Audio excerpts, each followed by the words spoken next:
Well, hello, Divine Souls. Welcome back to my channel. If you're new here, welcome. This is Ethereal Slumbers, and my name is Kim. I'm so happy that you're here. I created this channel for a safe place for healing, falling in love with yourself, and discovering your true essence.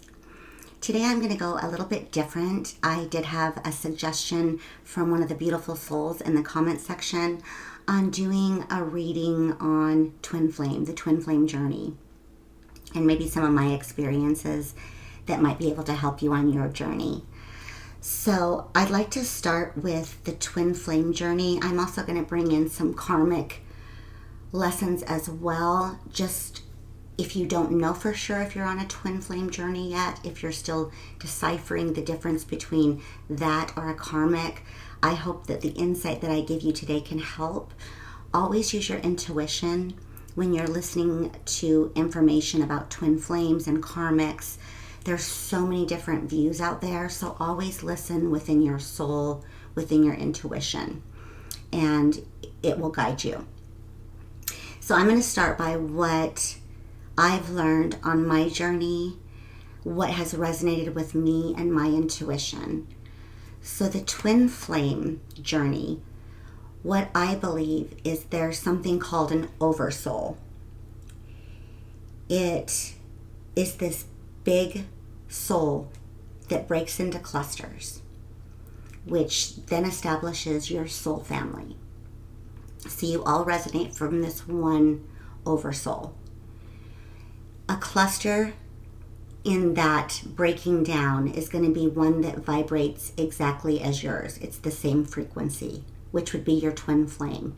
There will be a feminine and a masculine of this same vibrating frequency. So when you're incarnated in this lifetime and you come into union, again, it's all at different times of our lives. Some of us go through a little bit more. The journey might be a little bit tougher, so we might not meet our twin flame until a little bit later in life. It's just whenever it's divinely guided for you. When this union occurs in this lifetime, there's going to be a sudden knowing within your soul. There's going to be a recognition when you come into union with your twin flame. It's going to feel like home. It's going to feel like it resonates within your body. It's going to light up your soul's path. So you're going to feel very inspired in this energy. You're going to feel as if you can talk for hours and hours in deep conversation, and like you just resonate with so many things about this other soul. You are going to not want to separate with them. They aren't going to want to separate with you. It's going to be incredibly intense. And as you go along on this journey with your twin flame, it's going to start becoming really intense if both of you are still wounded in your ego. If you're still coming from a place of childhood wounds and you still are going within your ego.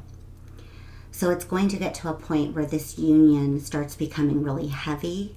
It might even feel toxic. You're going to mirror back to each other the wounds that need to be healed and addressed so you can go on your soul's journey and expand. So it gets really, really heavy.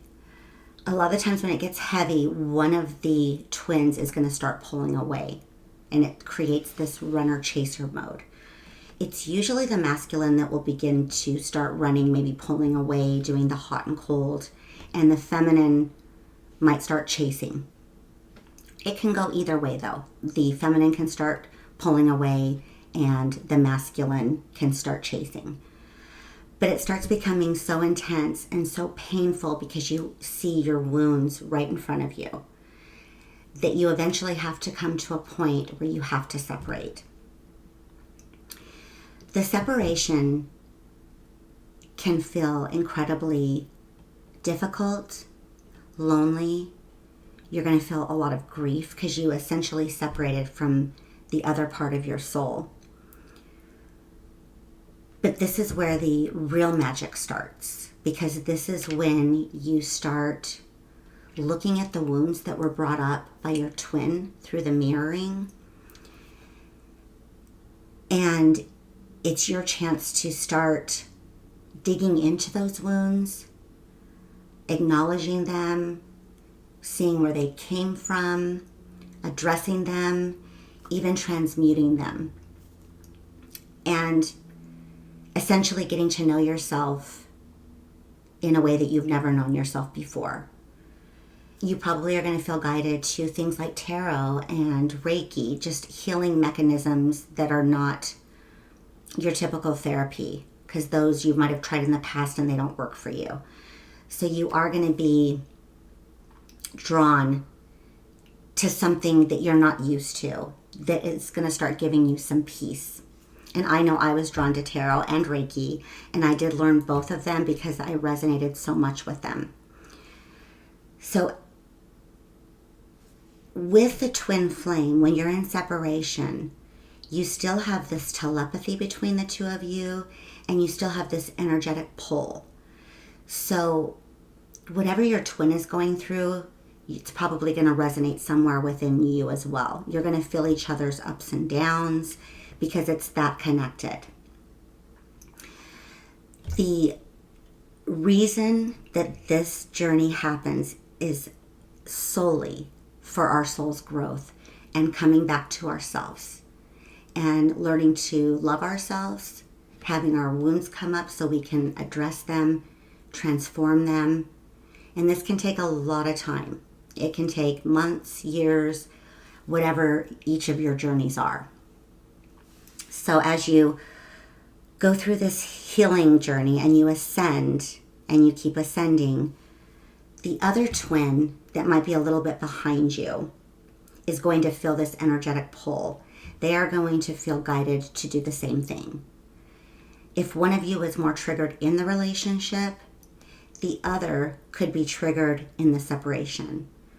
So you're both supposed to be triggered for your soul's path, your soul's growth, your evolution. And that's why this is so magical. As painful and incredibly difficult this journey is, it just brings you back to yourself.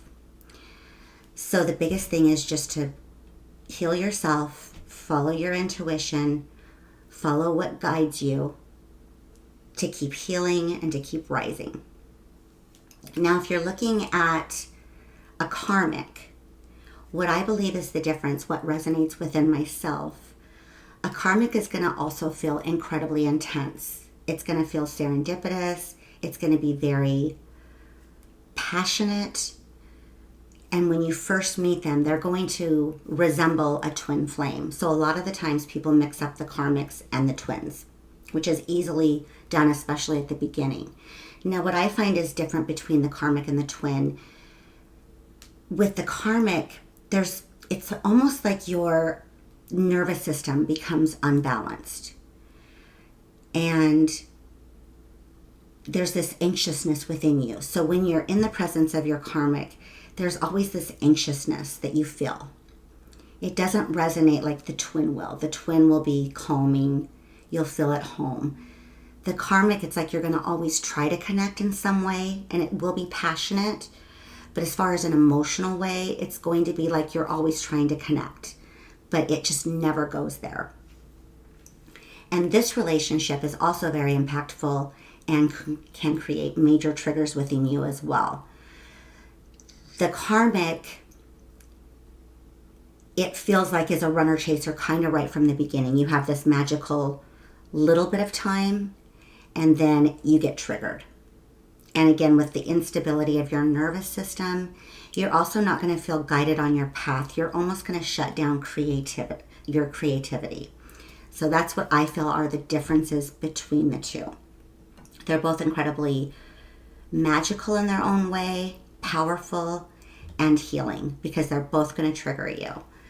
So when you go on your journey and you separate from your karmic and you start healing yourself and working on yourself and working on all the triggers that came up, once you start ascending, there's not going to be that energetic connection, that telepathy between the two of you. So some people don't even realize if they're in a karmic or a twin until they're well into their journey. So with the karmic, once you start going up to a different level and you start rising, you're going to get to a point where they're not going to be of interest to you anymore. So it's just going to be like a separation. And you're going to realize that they came into your life for that one particular purpose, is to just keep you focused, healed, so you can go on to your soul's evolution. That's what I feel like are the two big ones between the two. Now with your twin flame, I believe that you're always going to feel connected because it is part of your soul. So there's always going to be that magnetic pull, that draw. But a lot of times with the twin flame journey, it can be so painful and wounding that one or the other twin might not want to continue the journey. So it just might be too difficult. So the dangerous thing with this is the one twin can be waiting around for another twin that's not going to evolve, that just says it's too difficult. And they feel like there's going to be nobody else that they can connect with. What I believe is as you ascend and you step into a new timeline, you follow your soul, you step into your purpose, I believe that the way the universe works, like attracts like, that you will be able to attract a soulmate that is going to be perfectly beautiful for you in this lifetime. And it might just be that the twin journey will have to continue in a different lifetime. That's what I believe as far as that goes. So the biggest thing that I think we all need to focus on when we're in this separation time is just ourselves. That is our number one priority in our lifetime, is our soul's path. So, and then I like to just surrender it to the divine as I follow my path, as I work on my self-love, as I work on my healing. I surrender whatever divine timing brings, whatever the divine has in store for me, because I know it could be better than anything I could have even imagined. So I just surrender that. And so I hope that that helps. I hope that that makes sense. Now, I did pull some cards earlier. This is like my second time recording this reading. So I don't want to pull new cards because I feel like these cards are from Spirit and what they wanted us to know. So I did pull 3 oracle cards. I pulled one that is the number 40. It's the 6th chakra, Archangel Metatron.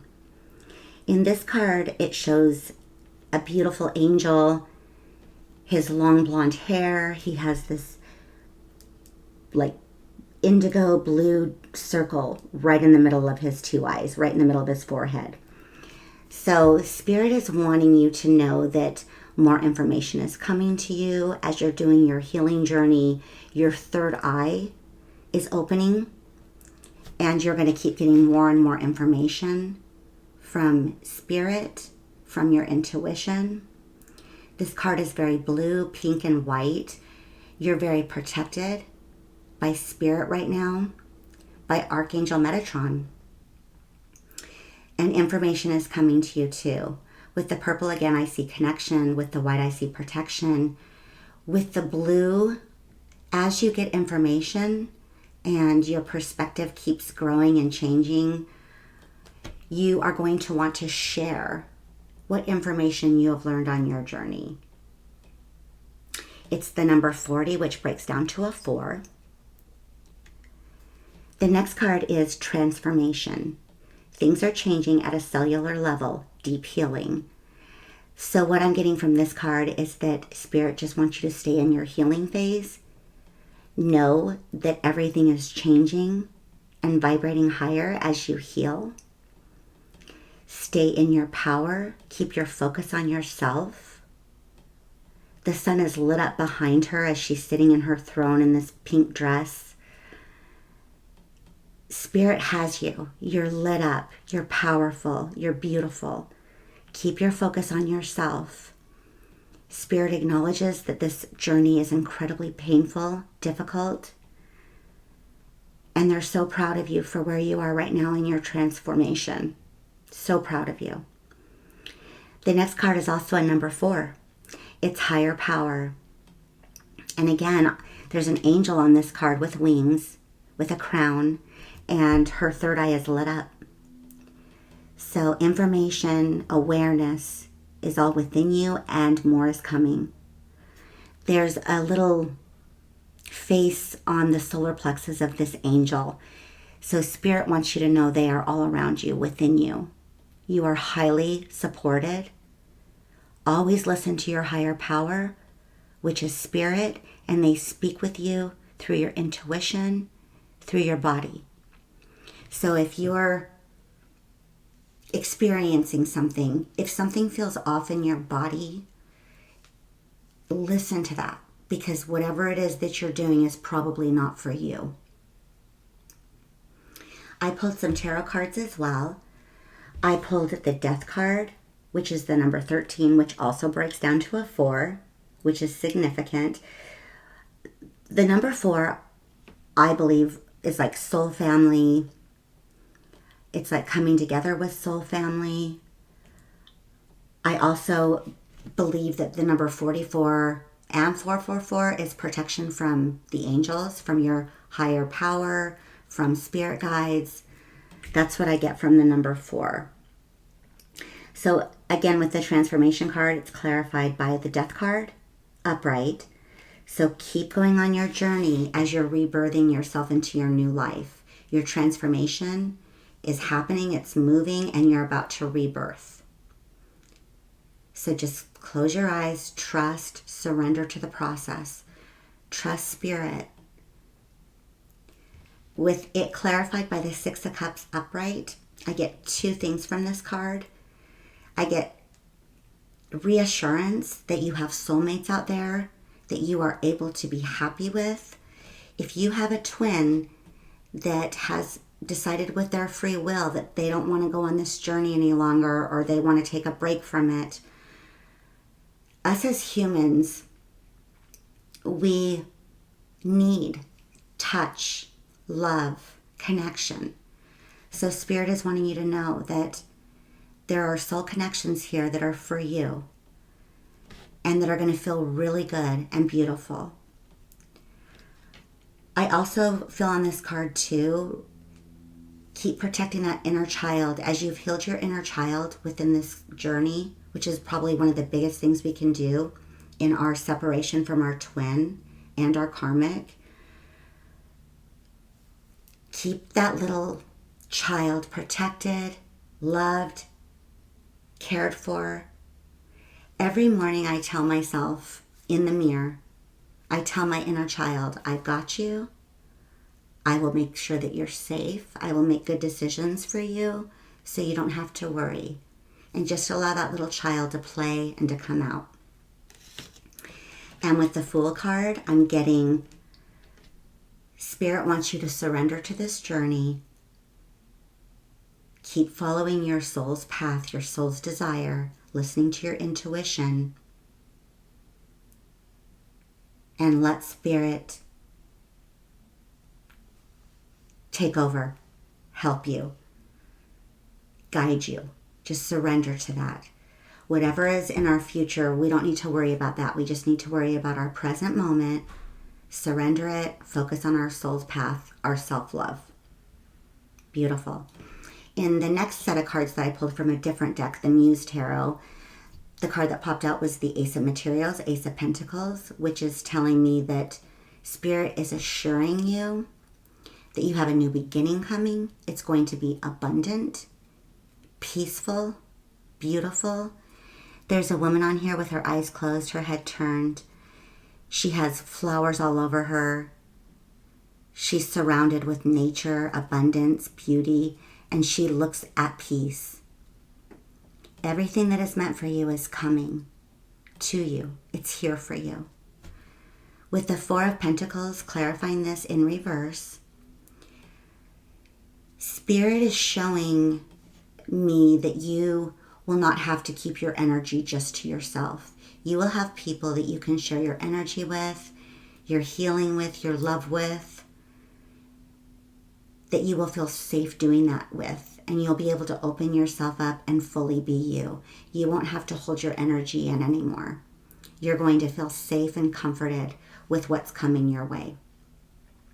With the Two of Wands clarifying that in the upright, Spirit wants you to keep focusing on what lights you up, your dreams, maybe traveling. There's a woman here looking out the window with this beautiful, peaceful look on her face, with a globe right next to her, a little bus, like she's just ready to be free. I feel freedom on this, dreams coming true. And I'm also getting from this card too, what is it that you do in the day when you have free time? What is it that you do on your free time? That is what Spirit wants you to focus on, because that probably has something to do with your soul's path. So if you look up tarot videos, or if you look up houses, or you look up interior design, whatever it is, cars, whatever it is that you do on your free time, really pay attention to that, because that's something that really resonates with your soul. So, and maybe something to think about. If you watch tarot videos, maybe get a tarot deck and start learning to read tarot. If you look at houses, maybe look up interior design, or maybe get your real estate license. This is just stuff that I'm hearing. So whatever you do on your free time, really look into that. That's something that you love to do because you do it when you have free time, which is amazing. So I hope this video helped. Thank you so much for sharing your beautiful energy with me today. Thank you so much, Spirit, for these beautiful messages. Thank you all for your comments, for liking and subscribing. It really does help me with your energy, feeling your energy for these readings. Your comments are lovely and beautiful. All of my readings are timeless. So anytime you come upon them, they are meant for you. I hope you have a beautiful day, and I hope this video helped. Take care.